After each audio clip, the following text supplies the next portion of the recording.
Bem-vindos ao JE Entrevista. O nosso convidado desta semana é João Vieira Lopes, Presidente da Confederação do Comércio e Serviços de Portugal. Bem-vindo, João Vieira Lopes. Muito obrigado pelo convite. Obrigada a nós. Estamos na reta final da campanha eleitoral. Começo por perguntar como é que avalia as propostas dos partidos para o setor do comércio e serviços? Bom, em primeiro lugar, nós nestas campanhas eleitorais concentramos-nos normalmente nas propostas daqueles partidos que podem liderar governo, porque todos nós já sabemos que há sempre um conjunto de propostas de ordem diversa, umas mais realistas que outras, e por isso também tentamos não perder tempo com um conjunto delas. Aliás, fizemos inclusivamente, um almoço com cada um dos potenciais candidatos a Primeiro-Ministro. A questão fundamental para nós neste momento é como é que vamos virar para o crescimento económico. Essa é que é a questão fundamental que, aparentemente, pelo menos nesta campanha, tornou-se num tema com maior interesse. No entanto, temos que analisar se são consequentes ou não nas propostas que fazem.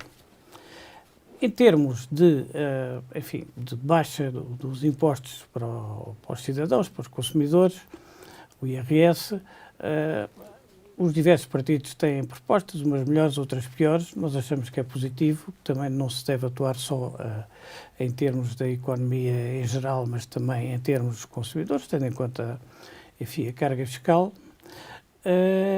Nós centramos fundamentalmente nas empresas.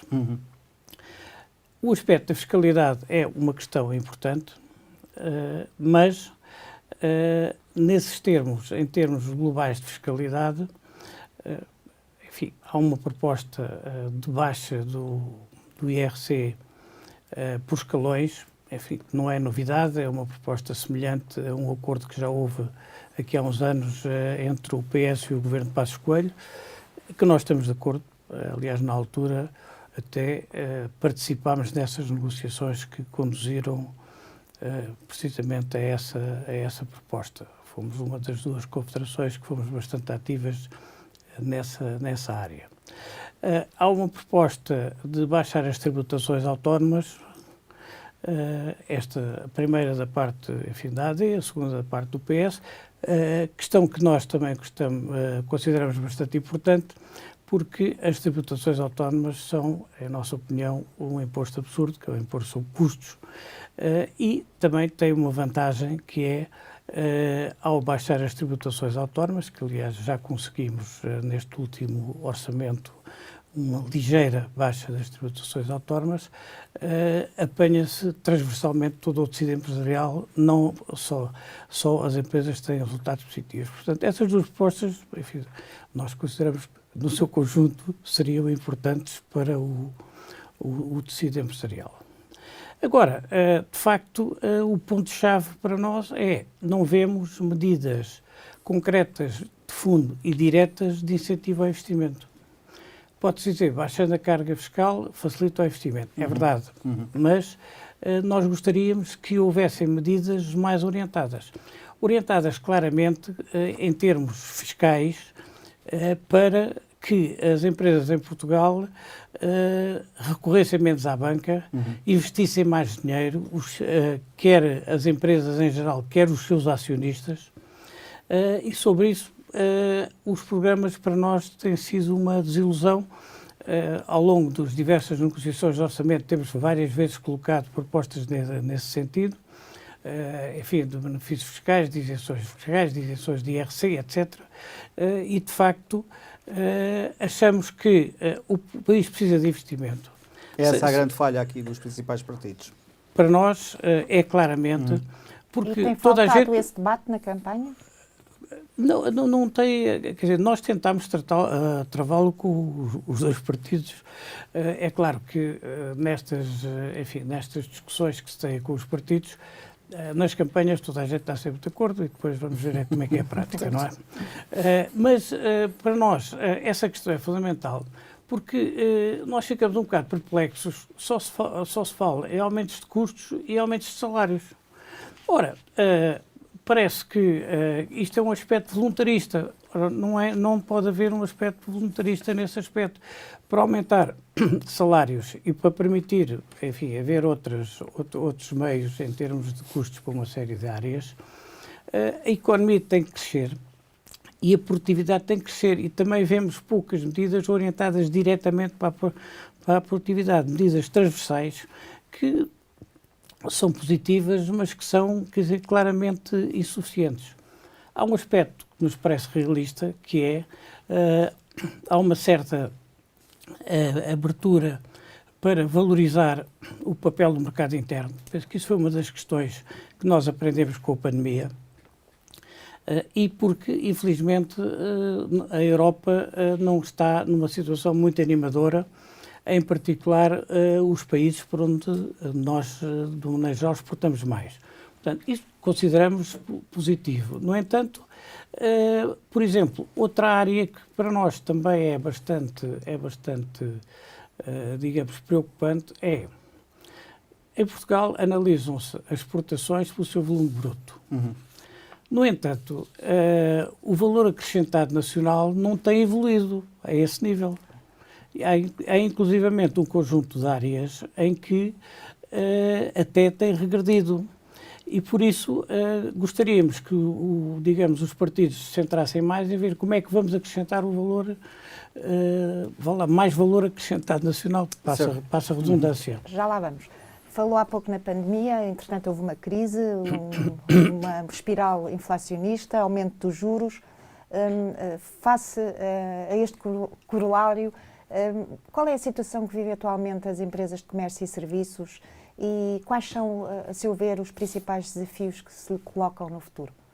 Bom, a questão dos juros e da inflação colocou aqui problemas bastante graves. O agravamento dos juros teve um efeito transversal. Teve um efeito no poder de compra, em parte também motivado pelo crédito à habitação, enfim, por ter subido significativamente. Teve um efeito bastante negativo em termos de tesouraria das empresas, porque, como eu também já referi, em Portugal continua a ser mais, enfim, rentável, por vezes, em termos fiscais, e buscar dinheiro à banca do que meter capitais próprios, e, portanto, houve um recurso bastante grande à banca. A banca tem aquele hábito de dizer que empresta desde que sejam bons projetos, mas depois, na prática, nós já sabemos que a malha fina não é tão... Apertada.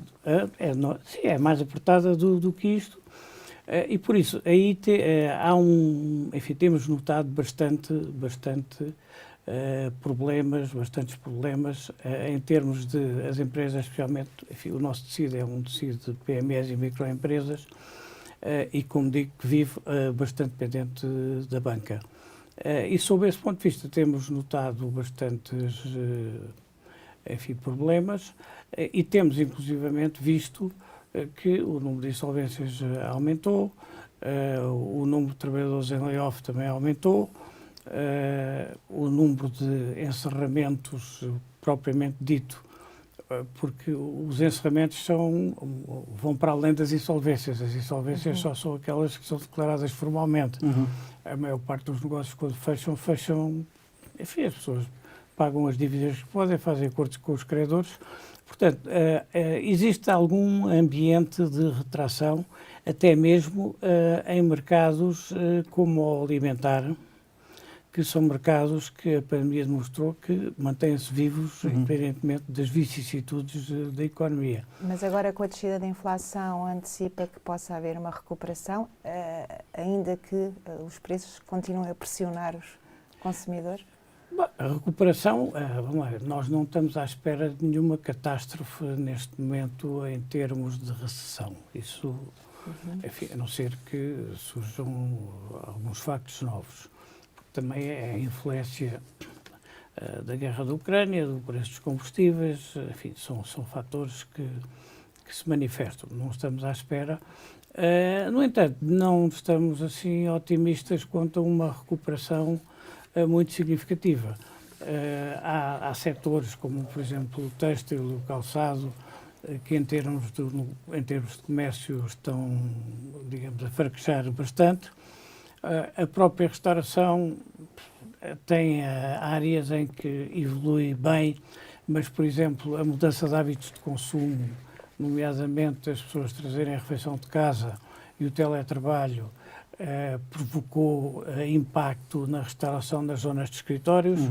Portanto, eu diria que o ambiente não é nenhum ambiente de euforia. Pode não ser um ambiente de catástrofe, mas não é um ambiente de euforia.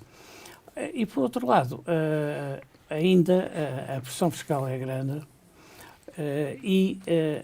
enfim, os aumentos, como todos nós sabemos, com a inflação, apesar dos acordos que houve, enfim, em termos de aumentos, etc., mas são mais lentos a recuperar do que o poder de compra que se perde com o diferencial da inflação.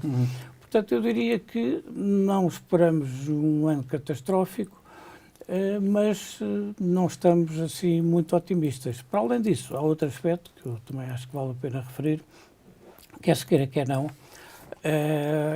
Enfim, as expectativas que existem quanto à situação política adiam muitos investimentos, adiam contratações de pessoas e estamos a ver um movimento lento, não muito pronunciado, mas de aumento do desemprego. Quer dizer que, enfim, pronto, não está a níveis ainda assustadores. Essencialmente o desemprego jovem, certo? Sim, mas a diversos níveis.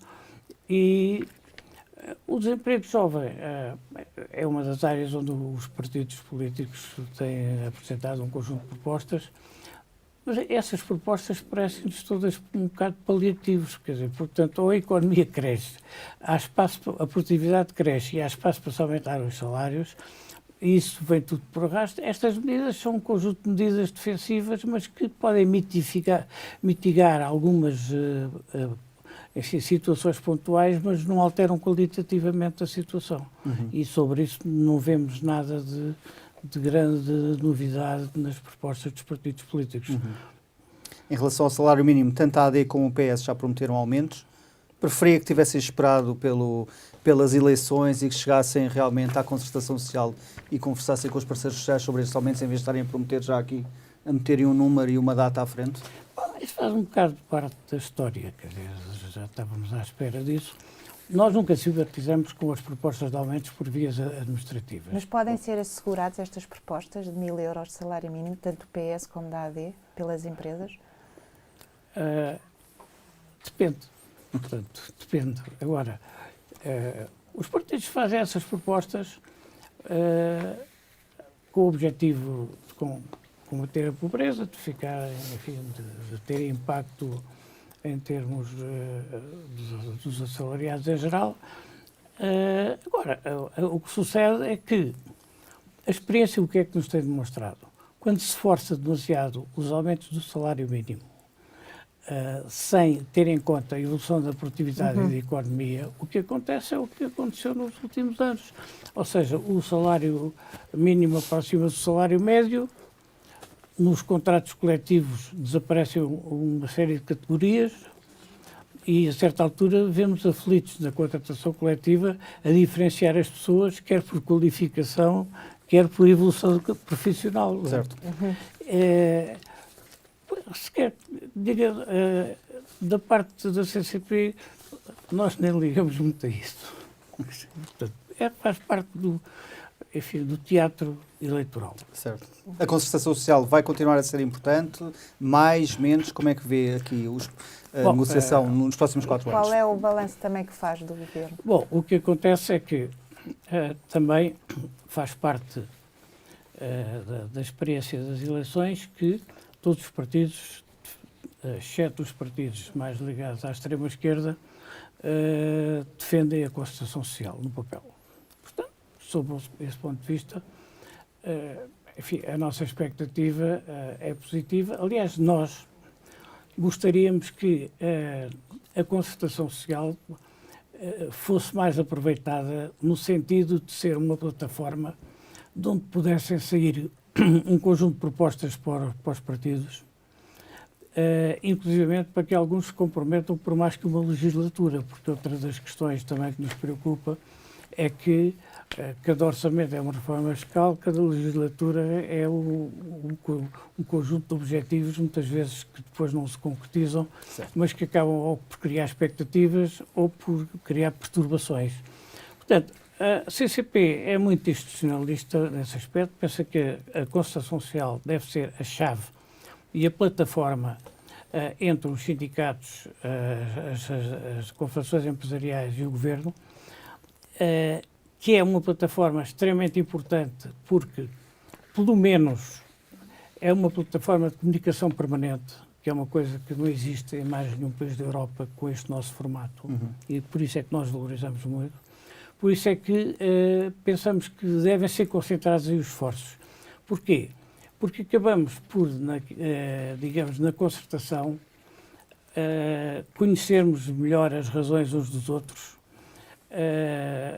desfilam por lá, umas vezes de uma forma mais ativa, outras menos ativa, um conjunto de ministérios que são solicitados, permite-nos perceber, não necessariamente como as coisas devem ser feitas, mas porque é que os governos fazem determinadas propostas e têm determinadas atitudes, e por isso, da nossa parte, nós achamos que é uma plataforma que não deve ser desperdiçada e que eu penso que praticamente, para não poder global dos partidos políticos, exceto, enfim, os partidos que pensam que aquilo é conciliação de classes e que, portanto, torcem o nariz, mas em relação aos outros, penso que é uma plataforma a explorar.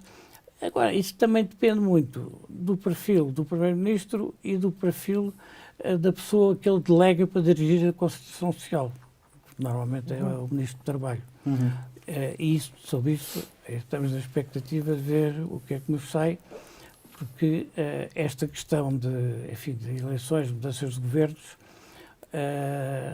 são sempre complicadas, porque é preciso restabelecer todo um conjunto de canais de comunicação, e incluindo na concertação social, mas sobre isto é esse o nosso papel. Partilha da opinião que os patrões têm instrumentalizado indevidamente a concertação? Os patrões instrumentalizados indevidamente. Com negociações paralelas, assuntos que houve ainda nos últimos meses, notícias que deram conta de outras confederações, a tentarem pactos. As confederações, a ver, nós pensamos que em Portugal a história do movimento associativo empresarial é uma história que existe e a história não se apaga. Portanto, as confederações têm o seu código genético, têm a sua história, têm os seus comportamentos, têm as suas aspirações e por isso, enfim, a sua vida não se reduz à concertação social.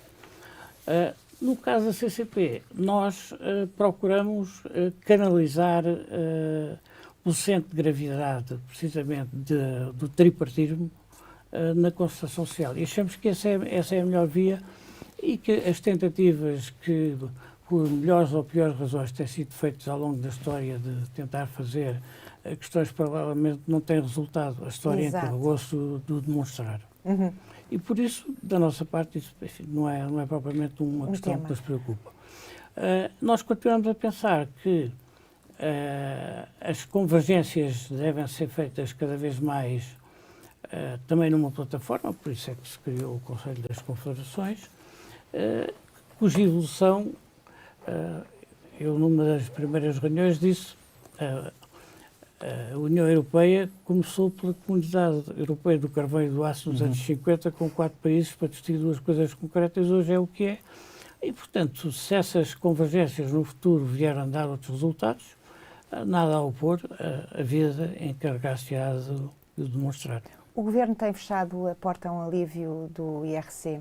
Este é o momento para baixar o imposto que recai sobre as empresas?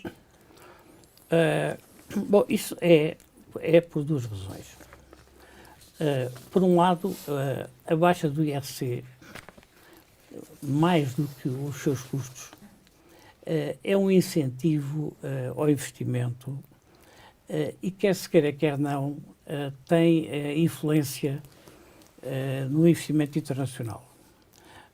talvez até para a minha experiência pessoal, que trabalhei 1 dúzia e meia de anos em multinacionais, esse tipo de empresas, por exemplo, antes de fazer um investimento num país, olham muito para aqueles rankings e para esses rácios, etc, etc. Muitas vezes esses rácios valem o que valem, mas têm influência. Portanto, eu penso que é um elemento importante. E, acima de tudo, a complexidade daquilo que não é só a taxa nominal, é as chamadas alcavalas, quer dizer, a derrama estadual, a derrama nacional, as tributações autónomas. Quer dizer, eu acho que tem sentido mexer a sério nesse aspecto, e por isso é que, da nossa parte, nós sempre vimos duas vertentes: mexer na taxa nominal e mexer nas tributações autónomas para aliviar transversalmente o tecido. Portanto, nós sempre propusemos as duas vertentes. Como é que avalia a proposta da AD, ainda falando de IRC, de baixar de 21% para 15% até ao fim? Sim, mas como digo, isso é a repetição da proposta feita no governo Passos Coelho, e nós estamos de acordo, nós até participámos dessa negociação na altura. Pedro Nuno Santos já disse que não faz sentido, porque 40% das empresas não pagam IRC. Tem razão Pedro Nuno Santos, ou esta é uma não questão? Não, repara, eu acho que é assim, todos esses argumentos têm lógica, claro que a maior parte não pagam, etc. Por isso é que nós também pedimos as tributações autónomas para apanhar a outra faixa. Portanto, ou seja, tem um efeito de incentivo ao investimento inclusivamente, quer português, quer estrangeiro. Outro tem o efeito do incentivo uma quebra de custos no tecido horizontalmente. Portanto, por isso é que nós dizemos, nós até defendemos a conjugação dessas duas propostas. Aliás, não é novidade nenhuma, apresentámos isso para os orçamentos de Estado. Recentemente defendeu que o Estado deveria taxar o lucro das grandes empresas para ajudar a pagar as pensões, e que a sustentabilidade da segurança social, aliás, Sim, não pode depender apenas de áreas de mão de obra intensiva. A CCP tem aqui uma proposta para incorporar uma parte que incidisse sobre o valor acrescentado líquido. Já apresentaram esta proposta aos partidos? Qual é que foi aqui o feedback que tiveram? Bom, nós apresentámos essa proposta já há alguns anos, fizemos um trabalho sobre isso, até publicámos um livro. E o PS de António Costa nunca concordou? Nunca concordou. Portanto, aliás, a posição do Ministro Vieira da Silva era contra isso, e tivemos discussões sobre o tema, mas até o convidámos para apresentar o livro na altura. Ou seja, nós pensamos que, primeiro, não tem sentido, numa altura em que temos o digital, a inteligência artificial, as tecnologias, assentar toda a estrutura digamos, do financiamento da segurança social na mão de obra. Portanto, esse é um princípio base. Uma das hipóteses que nós colocamos, a hipótese de trabalho, porque pensamos que ninguém tem a certeza de nada, é, de facto, fazer uma ponderação entre o valor acrescentado líquido digamos, o custo de trabalho, e pôr duas componentes. Qual é o equilíbrio entre essas componentes? É uma área que nós fizemos uma simulação que permitia, enfim, com 4, qualquer coisa por cento no VAL, baixar 10% a TSU, mas não, digamos, isto foi um exercício, não quer dizer que defendamos essa posição. Agora, de facto, tem sentido. Já houve em vários países europeus que se defendeu que se usasse para esse efeito a taxa de Tobin. Mas na altura não houve unanimidade em termos europeus. A taxa de Tobin para nós parecia-nos uma solução interessante, mas Portugal nunca poderia avançar sozinho com isso, porque o mercado de capitais que nós temos, que já é tão fraquinho, quer dizer, seria digamos, seria a morte do mercado de capitais. Há quem proponha taxar as transações comerciais. Isso para nós parece-nos um absurdo, porque isso seria... Está a falar da proposta da CIP. Não só, isso é uma proposta antiga que surge de vários pontos. Sim, eu penso que a CIP também pegou nisso. Porque taxar as transações comerciais causa um imposto em cascata. Porque, por exemplo, você vende um tomate a uma empresa industrial, é taxado. a partir daí a empresa comprou a embalagem e fez ketchup. É taxado. O ketchup é vendido a um grossista intermediário, é taxado. Obviamente. O grossista vende ao retalhista, é taxado. O retalhista vende ao consumidor, é taxado. Nós parece-nos que dá um efeito cascata com muito impacto na economia. Isso é uma discussão, não é de agora. Mas a CIP também rejeita a vossa proposta e alerta para os riscos de levar à fuga de investimentos em capital intensivo. Sim, também. Com a proposta da CCP não se está a penalizar as empresas muito produtivas e não, depende da ponderação. com mais Depende da ponderação. Se fizer intensivo. uma coisa é pôr 4%, depois é pôr 0,2% e tirar 2 pontos da TSU. Pode ser, Mas não há, afasta esse risco da fuga do investimento em capital repare uma intensivo? coisa, eu acho que a questão aqui, nós não pensamos que se consiga arranjar uma solução milagrosa para Portugal. Essas soluções têm que ser encontradas de uma forma europeia, porque senão estamos a criar, bem basta as diferenças que já temos com taxas de IRCs e outras coisas, com a Holanda e com a Irlanda, etc, etc.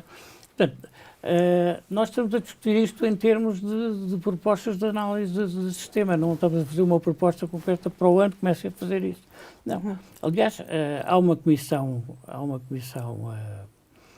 que o Governo, digamos, criou para taxar, para analisar as formas de financiamento da construção social e que suspenderam, não sei porquê, mas por causa das eleições, só apresentam as propostas depois das eleições. As pessoas têm trabalhado connosco, até por acaso uma delas está nessa comissão, e nós pensamos que isto tem que ser tudo. Isto não é num Sporting Benfica, quer dizer, ou seja, há várias nuances e podem ser encontradas várias nuances, mas, francamente, acho que dificilmente, se não se encontrar um meio comum de fazer em termos europeus, criamos aqui polos de concorrência entre países nas rentabilidades das empresas que podem ser negativos. João Vieira Lopes, com os patrões a proporem a tributação sobre os lucros das grandes empresas... Mas não é sobre... Mas ouça, esse título foi mal feito. Ninguém estava a propor. Foi sobre o valor acrescentado líquido, que não são lucros. É diferente.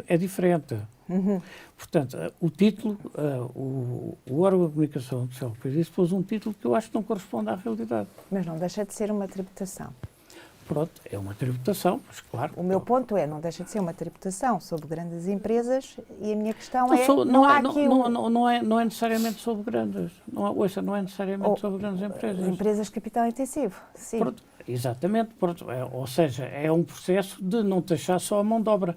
Mas repare, isto é uma proposta... Mas exatamente, um processo de não taxar só a mão de obra leva-me à seguinte questão. Não há aqui um entendimento invulgar com a CGTP? Não necessariamente, porque, repare, como lhe digo, estas discussões são académicas há muitos anos, até começou pela taxa Tobin, que até foi um prémio Nobel da Economia que pôs isso, e, portanto, não tem nada... Aliás, eu se quer que diga, nem sei o que é que a CGTP pensa neste momento sobre essas coisas, quer dizer, porque quando nós falámos disso na concertação social, a CGTP não se mostrou nada receptiva a essas questões. Eu penso que, digamos, sob esse ponto de vista, mas além disso, é daquelas coisas, repare, a primeira vez que a CCP, na concertação social, afirmou que a melhoria da produtividade do país não passava só pela qualificação da mão de obra, mas passava também pela qualificação da gestão das pequenas, médias e microempresas.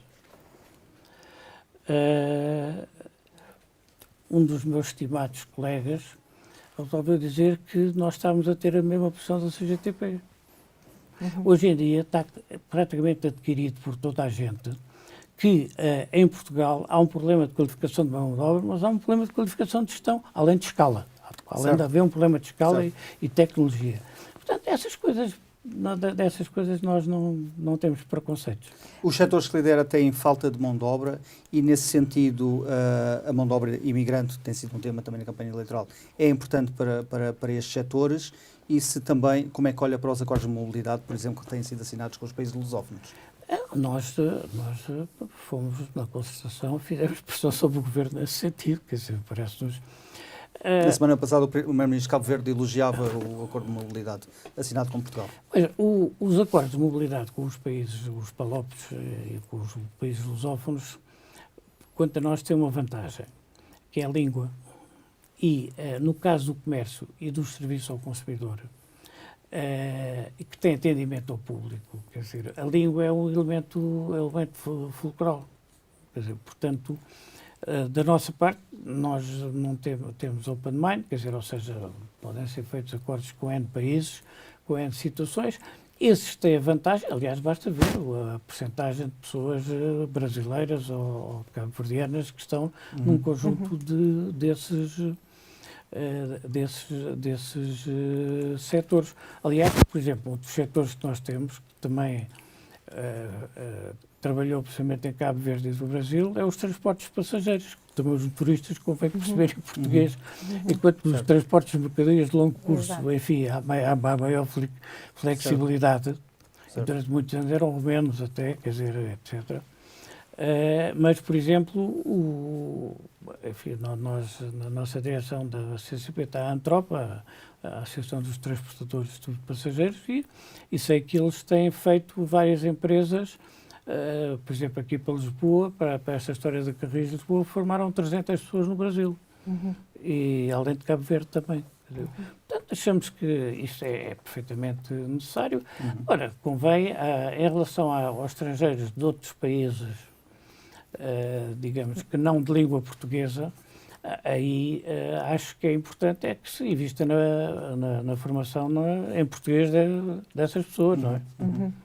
Quer dizer, Que avaliação faz do governo de António Costa? Nós fomos... Desperdiçou a maioria absoluta? Desperdiçou a maioria absoluta? Nomeadamente na captação de eu penso que isso foi claro, quer dizer, aliás, foi uma grande desilusão, quer dizer, porque houve alguma expectativa que um governo de maioria absoluta, independentemente de se concordar ou não concordar com todas as políticas do PS, tinha espaço para fazer um conjunto de transformações em profundidade. E o que acontece é que, desde a Justiça a uma série de outras situações, foi uma desilusão e mais. E perdeu gastando bastante dinâmica com aqueles chamados casos e casinhos, a maior parte provocados internamente. Para nós foi... nesse aspecto, foi, enfim, dos três governos de António Costa, aquele com que nós ficámos mais desiludidos. Mas, em jeito de avaliação, quais são os setores que identifica que estão piores atualmente? À cabeça. O setor da saúde é um deles? O SNS? Em termos do funcionamento dos serviços públicos, é um problema estrutural. Que nós notamos na interlocução com os organismos governamentais. À medida que estão reformando as pessoas qualificadas, há uma série de áreas, gabinetes de estudo, de planeamento, de apoio, que fazem concursos, etc., que se nota que não tem pessoas com conhecimentos, quer dizer, sobre as matérias. Por isso, aliás, há muitos concursos que têm sido repetidos, porque muitas vezes são colocados objetivos que são inatingíveis em termos de custos, etc, etc. Portanto, há, de facto, um problema de qualificação dos quadros superiores da função pública à medida que se vão reformando. Isso é um problema. Outro problema que existe aí também é uma pessoa não qualificada na função pública é capaz de ganhar o dobro do que uma pessoa não qualificada numa empresa normal, mas uma qualificada ganha metade. E, portanto, neste momento, a estrutura do funcionalismo público não é aliciante, quer dizer, para as pessoas com digamos, com capital de conhecimento, etc. Quer dizer, portanto, isso é uma coisa que se nota, quer dizer, claramente. Depois, aí, enfim, nós na área da saúde, enfim, temos a Associação Nacional das Farmácias, mas é um aspecto muito particular ligado ao comércio. Mas há uma coisa que parece clara, quer dizer, tem que haver necessariamente problemas de gestão. Não são só problemas de dinheiro, porque o Governo, digamos, regularmente diz que já gastou mais não sei quantos, já contratou mais não sei quantas pessoas. Portanto, sob esse ponto de vista, houve uma ruptura de um conjunto de serviços públicos e isso portanto, foi negativo e provavelmente terá consequências eleitorais. Aqui, já estamos quase a terminar, mas queria lhe perguntar, qual é o primeiro conselho que daria ao próximo Primeiro-Ministro de Portugal? O primeiro conselho? Investimento, investimento, investimento. E é inevitável um orçamento retificativo, qualquer que seja o resultado no próximo domingo? Eu penso que depende, se for, digamos, se houver alguma continuidade, provavelmente não fará orçamento retificativo. Se for um governo numa perspectiva diferente, é bastante provável que faça. Acho que isso é. Mas também devo dizer que a diferença entre um retificativo e o orçamento de 25 também não vai ser muito grande. Porque, portanto, um governo... Será já uma ponte? Será já uma ponte para... Vamos lá ver, o orçamento tem que estar entregue a 13 de outubro, não é? Portanto, um governo que se forme com todos os prazos legais nunca terá formado antes para aí de meados de junho, fins de junho. Não sei qual é isso. Eu acho que isso depois passa muito para opções políticas. E o lema das contas certas, pegando nesse lema dos últimos anos, é um lema que considera que deveria continuar? Eu não gosto dessa palavra contas certas, porque as contas certas... Mas levaram à redução do déficit e da dívida. Eu sei, mas espera. Contas certas está errado, porque contas certas podem ser contas certas boas ou más.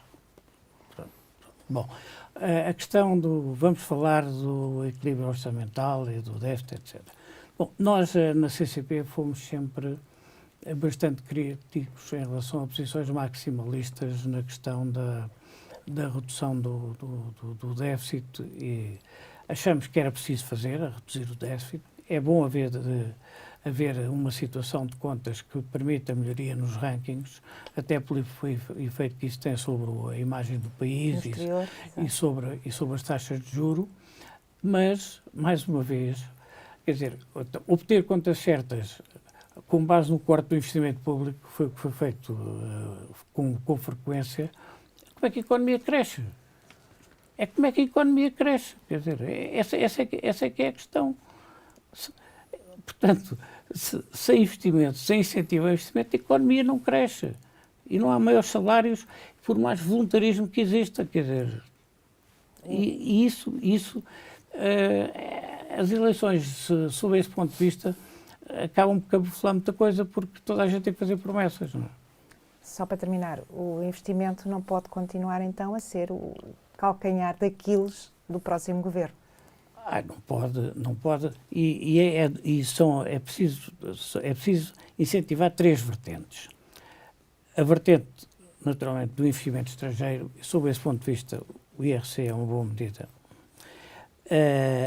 O investimento privado, fiscalmente, e aí é que é preciso um choque radical no investimento, de incentivo ao investimento privado, e cumprir os objetivos do investimento público, por mais bonitos que sejam apresentados, depois nunca são cumpridos.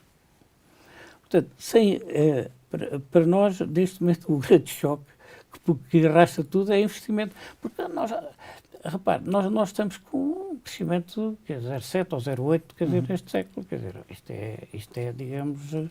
E não interessa agora essa história, se o outro nos passou e se não passou. O interessa-me é como é que nós vamos crescer a níveis de 3, 4, 5%, que permita subir, de facto, o nível de vida, subir, as empresas melhorarem a produtividade, terem capacidade de pagar melhores salários, e só assim é que se evita que as pessoas vão para o estrangeiro. João Vieira Lopes, obrigada. Acabámos esta entrevista. Obrigado por terem estado connosco. Veja estes e outros vídeos nas redes sociais e no site do Jornal Económico. Obrigado, até uma próxima oportunidade.